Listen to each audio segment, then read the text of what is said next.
হ্যাঁ গাইস, আসসালামু আলাইকুম। আপনারা কেমন আছেন? আশা করি অনেক অনেক ভালো আছেন। তো আমি রোস্টার চলে এসেছি আবার একটা ভিডিও নিয়ে। তো এইটা আমার ফার্স্ট রোস্ট হচ্ছে, কেমন হবে জানি না। তো সবাই ভিডিওটা লাস্ট অব্দি দেখার অনুরোধ রইলো। আর কিছু মেয়েদেরকে আমরা রোস্ট করব।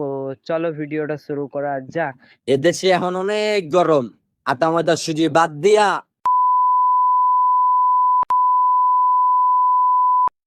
শ্যাম্পু লাগানো বাদ দিয়ে অন্য কিছু লাগানোর কথা বলো, কারণ আপনার যা পম্পম বানিয়েছেন বলার বাইরে। আপনি পম্পম দুলিয়ে ভিউজ ভালোই কামাচ্ছেন, কারণ আপনার পম্পম বড় করে নিয়েছেন, ভিতরে কিছু পড়ছেন না। ভাবছেন কি আপনি? আপনার বাম্মা কি এই ভিডিওগুলো দেখে না? আপনার বাম্মায়ের সামনে কি এই ভিডিওগুলো পড়ে না? রিলেশন হারাম। হারাম রিলেশন কত ফেরেস্তা না। ওয়েট ওয়েট ওয়েট, কেমন ফেরেশতা তো দেখা গেল। মনে হয় আর দুদিন পর জামা ছাড়াই আপনারা ফাঁকায় বেরাবেন, কারণ বুকে ওড়না নাই, তাতে মাথায় ঢাকা।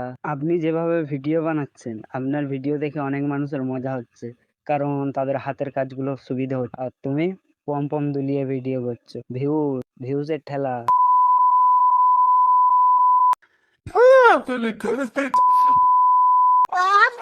বাবু না বাল, সব পেছন মারার তাল।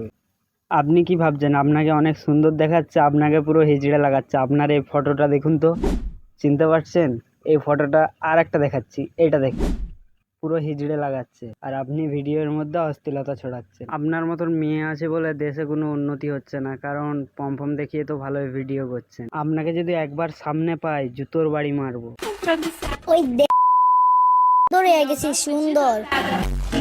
যা সুন্দর তো দেখা যাচ্ছে, এক তো কুকুরের মতন মুখ, হিজড়ার মতন চাল চলন আপনার। তো গাইস, ভিডিওটা কেমন লাগলো? আশা করি অনেক অনেক ভালো লেগেছে। তো ভালো লাগলে অবশ্যই একটা লাইক করে দিবেন, আর চ্যানেলটা সাবস্ক্রাইব করে দিবেন, আর কমেন্ট করে বলবেন কিরকম হয়েছে ভিডিওটা। তো আবার নেক্সট ভিডিও দেখা হবে। Tata, bye bye.